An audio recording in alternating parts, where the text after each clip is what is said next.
everybody. It's me, Lady Ada. It's Particle Day. Particle announcement today. So I'm wearing my very comfortable particle. What's the announcement? Can I just say what it is? Yeah, go for it. All things feather. Feather the world. Yeah, Particle has a new, their new hardware set is going to be Feather compatible. They're manufacturing it, but they just made it to the standards that I kind of came up with. I hope I think I came up with a good standard, but it's still something I came up with.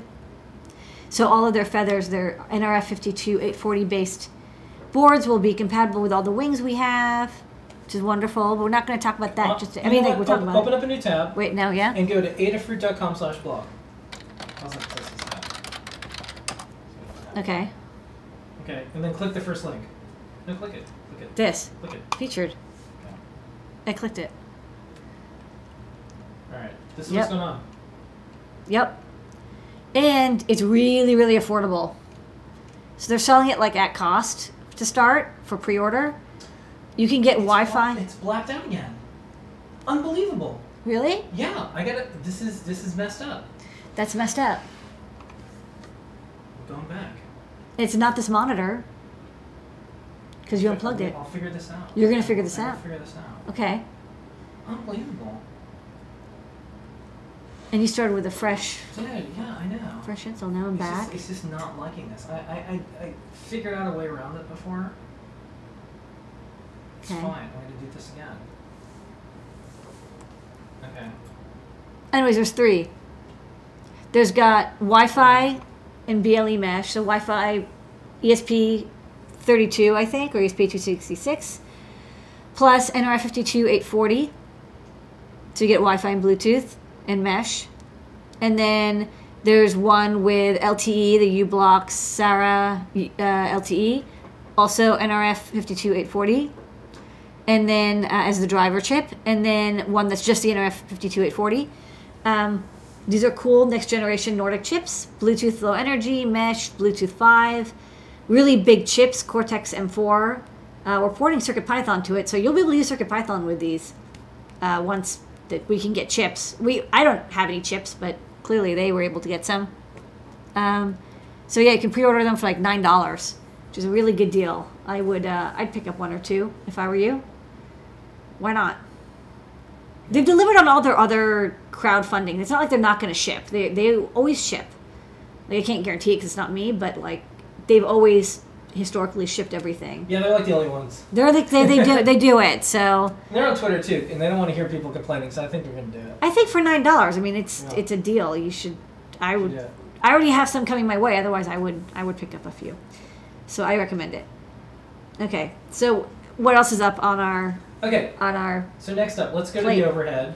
Okay. All right, I'm gonna try to get this to work. So and this is your. We got the numbers. Like, this came really fast. That was very fast. This is a Python calculator. Apparently. Should I keep this lit? Maybe that's kind of nice. Yeah. No? Yeah. Okay. Numworks. We opened it a little bit just to see that it actually had stuff in it. But we didn't use it or anything. So you get... Well, I didn't update it because I wanted to do this live. So talk about what's in it, and then we'll go to the web page, and then we're going to update it. Because this is that WebUSB thing that we were talking about before. That's right. So you get a guide, how to use this safely, don't eat. A nice cable. I think this was underneath, right? So we just made sure that you had everything. Okay, so you get the cable. It's a nice skinny micro USB cable. And you get the calculator.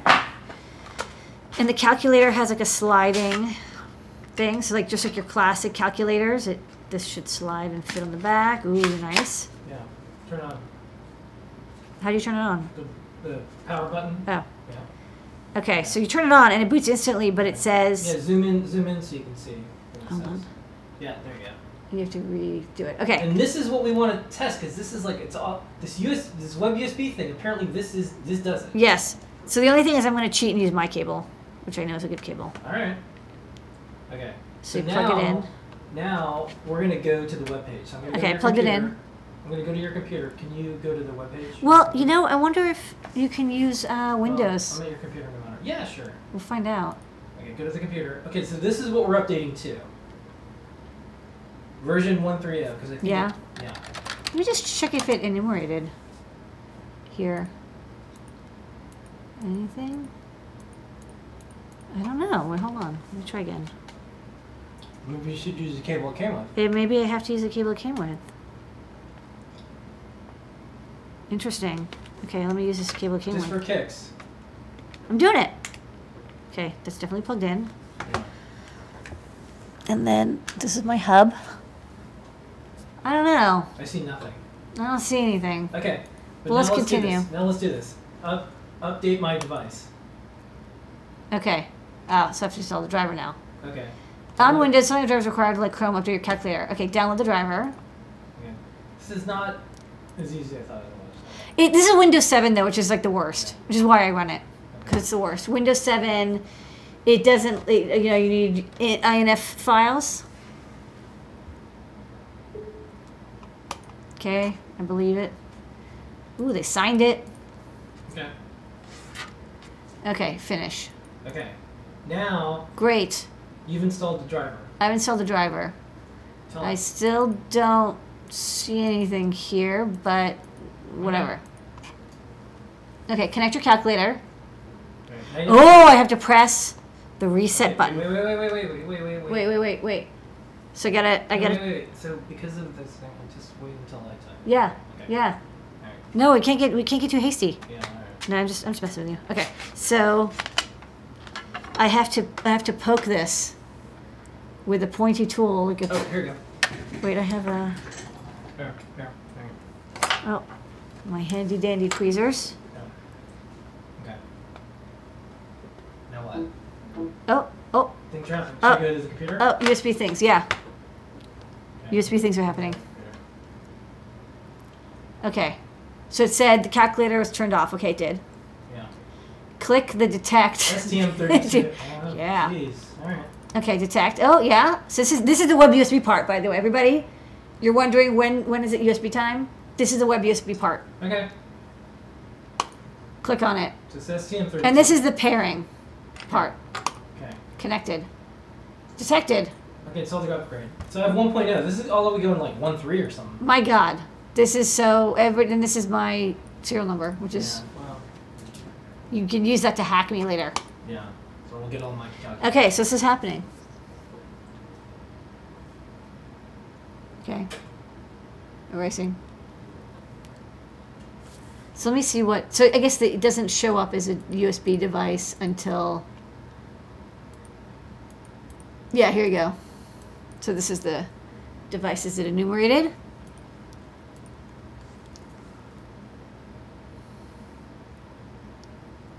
So like on Windows 10, Chrome, and Mac, you don't have to do the driver part. You can just skip straight to the update part.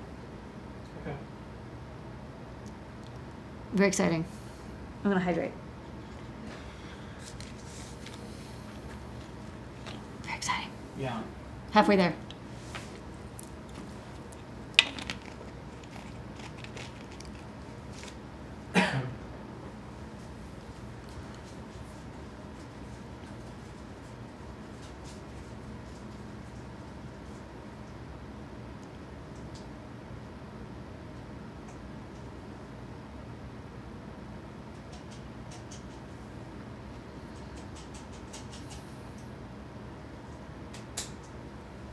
Oh, 95, 97, 99, 100. Okay, I'm going to go switch to the overhead. Okay, I'm going to click exit. And it says I'm up to date. Okay. Now, show it on the overhead. And let's Okay. go to English, yeah? English. And then go to settings. Just click the joypad to the right. In settings and hit OK. And then go and find, keep going.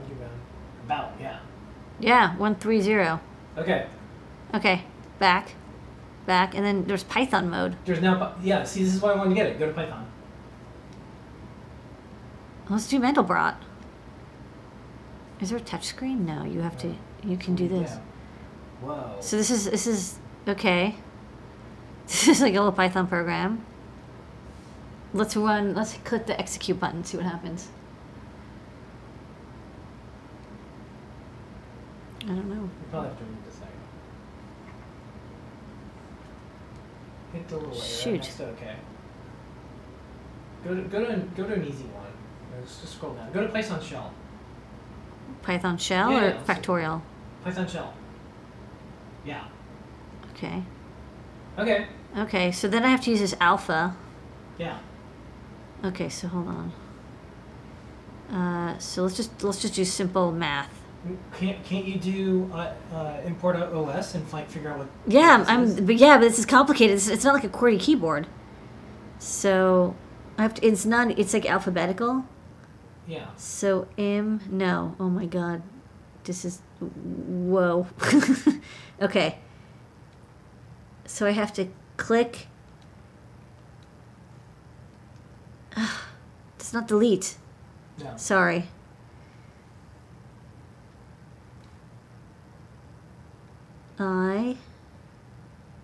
No, see, it doesn't, but then I don't know how to, oh wait, clear is delete. So I have to click, how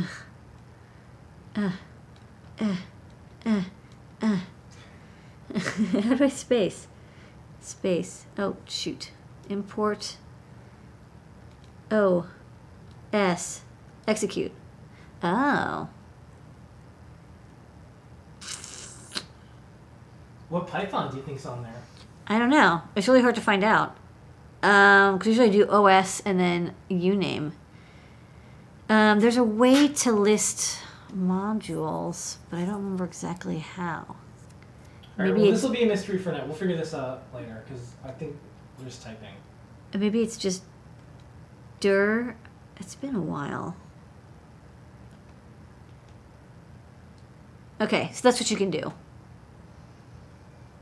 Trunk, roots, degrees, fabs, exp. So I think you can just do like math. So you can do. Math or Python. Yeah, I mean, it's still kind of cool. Sine. And then, 0.1. Oh. You might be able to use an external keyboard. I hope so. Okay, so you can do like sine and stuff. I want to find out what Python's on there. Yeah, I don't know how to find out what Python is on here. There's not OS. Well, let's say if they're being Pythonic, how would you normally figure it out? Like in just straight up Python? I run it like Python V from the command line. I don't know. I'm the C developer in the household. Okay. All right, we'll figure it out later. This is a good start, though. Yeah, I think that there has to be some, you can't really type this in by hand. Yeah. Like, it's ridiculous. So I think ideally, we could try, I have a on-the-go cable. We could just plug it in and see what happens. You want to try? No. Okay. Let's do that later. Okay, so turn it off? Yeah. Okay, bye. All right, next up. We have this feature. Feature. You ready? Creature feature, yeah. Here's the feature. Hey everybody, for like the next 4 months we're going to build a robot. Do you want some music to go with that? No. Okay. All right. That could provide. What are you up to? You're going to build a robot. I'm going to build a robot, but first I have to put away all these cables. I have to put away this Numworks thing for you. Someone says you can do like system version or something. Oh, yeah, there's...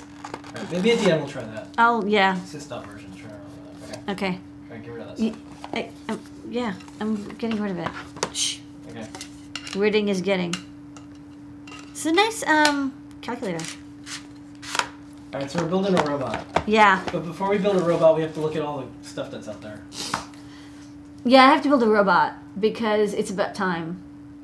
And I hate robots because I had a really traumatic 6270 experience. I mean, it actually wasn't so bad, but like I didn't like it and think it was fun. And we had the handy board, and it was funny, I was looking it up. So the handy board, like, they stopped actually teaching this course, but the handy board was this Motorola 68HC11 driver board. We didn't have, like, microcontrollers at the time. So it was like this, it was actually a pretty big chip, and like the board was, I think, probably $200 a piece. They were very expensive, and you didn't get to keep it. You just had it on loan while you built your robot. And it was just really, really difficult to use. It was really frustrating. Like, we didn't have encoders for the robot, so like you had to like hand tune the speeds. Sensors were like, there weren't any really good sensors. This was like in '99 or 2000, like 2000, 2001. There just weren't There wasn't a lot of really good robotics, but robotics have gotten better since then. And we actually have a bunch of robots that we sell in the shop. And I wanted to make a robot for the Circuit Playground Express. And I thought I would look at other robots. I don't know, you have any thoughts? No, let's look at other robots. Let's look at other people's successes and failures. Okay. Okay. So this is a robot that I really like. Hold on. This is like, it's funny, it's darker when you don't have the light on. This is a robot I really like. This is from Pololu. And this is one of the first robots we carried. It's a round bot. And one of the nice things about these round bots is when they turn, you know, they turn in place. Which I'm not doing perfectly here, but pretend. They can turn in place. And the PCB is the chassis. It's got these little micro gear motors, which are like pretty powerful and quite fast. Like this is a really, it's a zippy little robot. It has these 3 buttons built into the front. Here, I can zoom in a little bit. Store batteries here, so 4 AAA batteries. It has a little buzzer, capacitor, some jumpers, reset button. This is an expansion port. I think it goes like this way. This is a little 8x2 character LCD, parallel LCD, but it does work. And then what's interesting is this is in the before times. This was designed even, I think, before like Arduino. Let's see if it was designed in 2000. I think this was 2008. Yes, this was like Arduino was just sort of just coming into an existence. So to program this, you would use a USB serial. That's not a USB serial. You'd use an ISP programmer. So you'd actually program it directly. And I think that there's probably the UART is exposed on here somewhere, but it wasn't. It was not a really. It wasn't really figured out quite yet. We hadn't quite come up with the idea of like, okay, we're going to have a USB serial connector and a micro USB or mini USB. The driver is a TB6612, popular little dual H bridge, so you can drive 2 motors. This is interesting. So this ball caster, this is 3D printed, which I didn't even notice until now. So I guess in 2008 they had gotten a hold of a 3D printer somehow. Maybe it was a very early 3D printer. Maybe they rented time on one. 2008 was very early for 3D printing, right? I think like, yeah. When was like the first MakerBot? 2008, I don't know. Yeah. And then it's got these transflectance sensors, so line following. So 3 in the center, and each one has like 1 diode and 1 LED. Then 2, so 3 here, so it can follow a line, and then 3 on the outer edge. So this kind of spaced in a good way. And it's kind of like a boost converter here. So it's interesting. So these motors drive on 9 volts to actually boost this up, rather than driving them direct from the battery. And this is it. This is pretty complete. This is what you get. It comes assembled. And this was about like $100. And we sold it in the store. I don't think we sell it anymore. I think it was discontinued. Let me actually check because it's been a while. 3Pi. Okay, so by the way, I tried sys version. I also tried import UOS, and it just says no module named. Yeah, I think it must be a very customized version. Yeah, we'll see what other people say. Okay. Yeah. Okay, so this is one robot, which I actually really like. One thing I like about it is I like that it's small. I like small robots. I like that it's round and that it, because it can turn in place. So if you're turning, you don't have to worry about bumping into something on the way you're turning. It runs off of AA's, AAA batteries. I like the simplicity. Kind of does one thing well.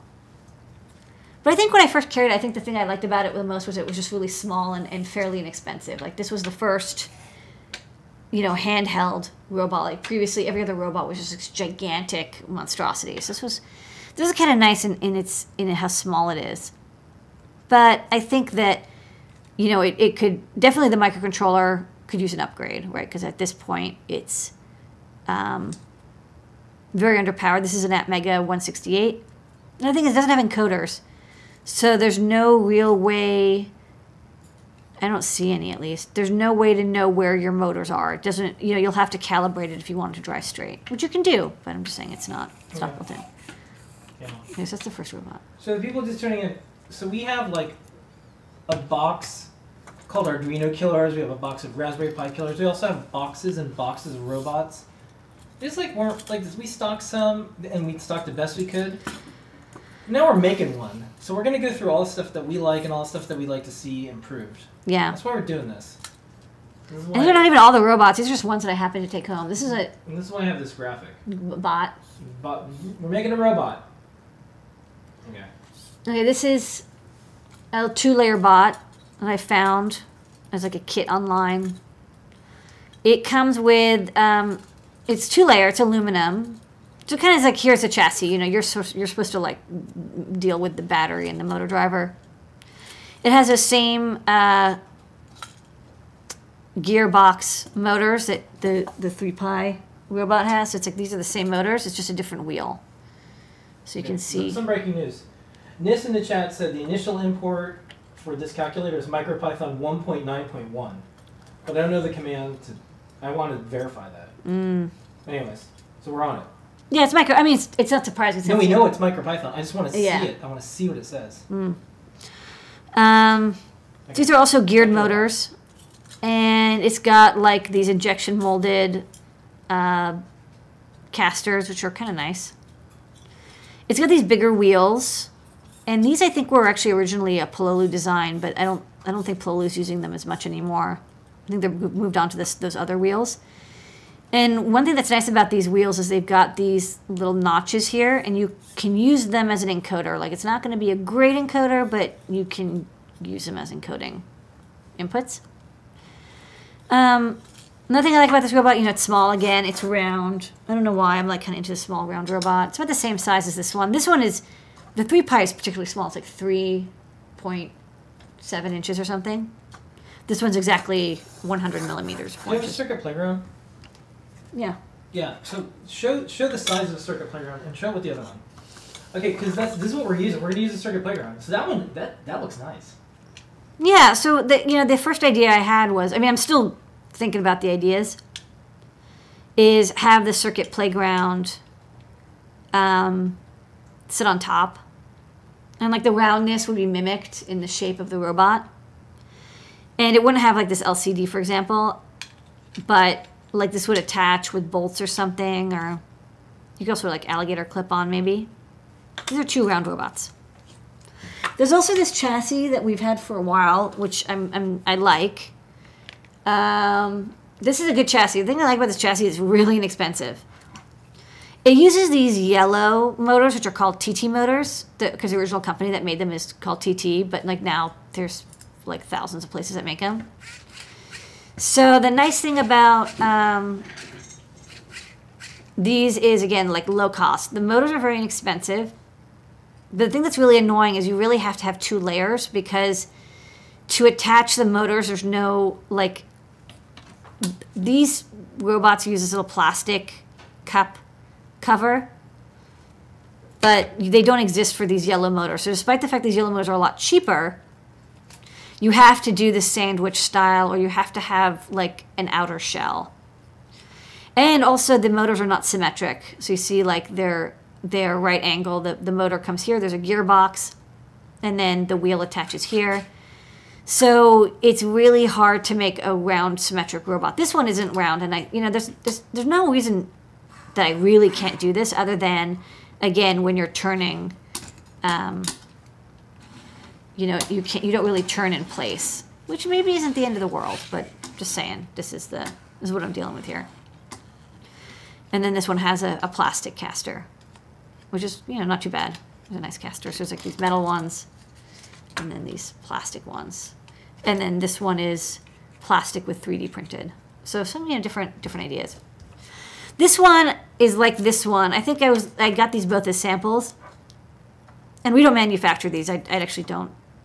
I don't have, these designs are manufactured by a robotics company. But this one, I like this one more. It was anodized, even though this was cuter. And the price was like, you can't really beat it, just because you're dealing with these low-cost motors. These motors are maybe like $1 or $2, and these are like $3 to $4, or twice as expensive. These Metal Gear motors. And this is what the Metal Gear motor looks like on the inside. So one of the nice things about these is you know, being metal geared, they don't have a lot of backlash. They are very strong, and they're not going to strip. So a lot of servos, like little plastic DC motors, they strip easy, and these are quite durable and quite strong. And then yeah, you'd use like this plastic cover. Someone says, to make a round TT bot, rotate so the motors face out. I don't know what that means. Well, I mean, they have to stick out. There are TT motors that go in, but they're also really hard to mount. So you're kind of, you know, the only way to do this is to basically just make it really big, so that the radius is quite large. Otherwise, it sticks out. There's like no way around it for those motors. But these, again, you know, they're much smaller. Metal Gear, they're quite powerful, available in lots of different gears, and then yeah, you have like a plastic cover like this. It sits quite solidly, you bolt it down, and you're done. So that's kind of nice. And they're much smaller. I mean, like in, you know, comparison to those larger plastic motors. They're maybe 1/4 the size. Let's see if I have other stuff here. We got more robots. We have all of them. I know, just hold on. I thought I had a motor, but I think I left it at work. So I don't have any of the... I'm going to get that weird Autobot. Where's that, downstairs? The what bot? Oh, Autobot? No, that's fine. Right. I'm just going to do a couple... I'm just going to show off a couple more bots. Okay. I'm going to stop because I gotta get back to work. Let's see what else I got. And I've got like the Sparky bots. This was one of the only bots that we do carry. Yeah, you want to back that overhead out. Yeah. Big bot. So this bot had made some interesting design choices. So one, it's injection molded, which I'm not afraid of. I've done injection molding, but it's you're kind of stuck with your design. This one is also finished. It has those 5 sensors for line following. It's got like an injection molded plastic piece that holds that ball bearing in. And then what's different about this is it doesn't use TT motors or the DC. So it doesn't use DC motors at all, like TT motor or Metal Gear. It actually uses steppers, which I think is kind of interesting. So it uses, I haven't actually turned this on yet, which I want to do, but you can see here it's got, the motors have 5 connections. Yeah. So it has, you know, little steppers inside. And they're geared down steppers. And what's interesting about that is those geared down steppers are fairly cheap. And you don't get encoding, but on the other hand, the speed is consistent. So it's like as long as you don't have any slippage with your motor, it will move exactly as much as you think it moved, which is kind of a benefit. They're also easy to drive. You know, you don't need PWMs or anything. You just clock it, and the faster you clock it, the faster it moves. So that is kind of interesting. I'm curious about the speeds of this motor. You can kind of see this steppers from inside there, and then it has another stepper for this gripper, which you can kind of see this little lip here. I'll show it in the store, and then it has a hole here. Yeah. For Can I talk about that? Yeah, why don't you talk about? Well, maybe in case people can't hear me, maybe you can repeat. Yeah. All right. A lot of these robots have a hole for a pen to draw on it. Can you get the pen? Yeah. Okay. However, community, have you ever seen any examples or any of this working ever? There's always a pen. There's always, hey, you can put a pen in, you can draw stuff. But have you ever seen it? Have you ever seen a video or a tutorial or software or code? I've not. Yeah. So if you find it, let us know, because we're going to make a drawbot. We'd really like to see Maybe. what other people did. I'm not 100% on the drawbot. I'm still thinking about it. Yeah. Because the thing is, I don't think if it doesn't work well, I don't want to. You give up a lot to have. No, but to all have these have it, so there must be one example somewhere. Yeah. Right? It comes with. I mean, it comes with it. It comes with a pen. But that's the thing. They all come with I've pen. never seen a compelling drawbot example. Well, community, find it. But find one. Please. So this one doesn't do bump detection, but it does do ultrasonic. I like the little snap as ball bump. Yeah, I mean, if you're injection molding, it's free. It has ultrasonic, so that's how it does collision detection. Which is cute. It's got a servo. So it's got 3 steppers, a servo, and a little display. It's also running. It has a slightly more modern chip, an Atmega 32U4 with USB, so it's a kind of Leonardo compatible. It's got a couple sensors on it. So this one has kind of the most stuff. All right, there's IR send and receive, 2 light sensors, so it can do light direction movement, so it can follow a light beam. On-off switch, regulator, and then the batteries are stored in the back, and it has 4 AA batteries. Which is it's a cute trick, and you can actually see a little bit of the stepper motor hanging out, the flange captured by the enclosure.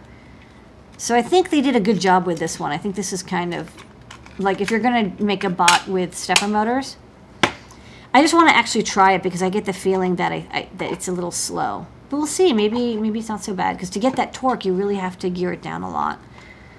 But I could be wrong. And that's so far my robot experimentation. Okay.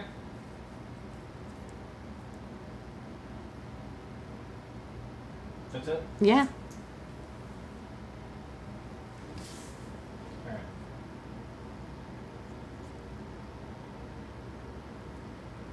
Thus concludes us building a bot. The end. Alright, so this in the chat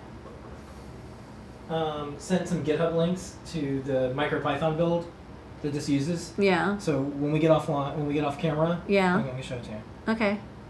So we have some clues. Okay. Yeah, it's not surprising it's a MicroPython build. It's STM32, which is supported.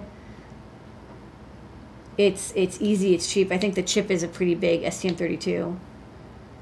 Yeah. So fitting it in, if they had 256K of flash remaining, I don't know, why not? Shove in Python.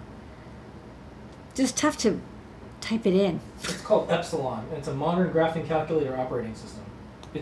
Looks like it's a MicroPython build. Yeah. That just does graphing calculator. Sure. Could be. Okay. All right, cool. All right. So good night. Good night.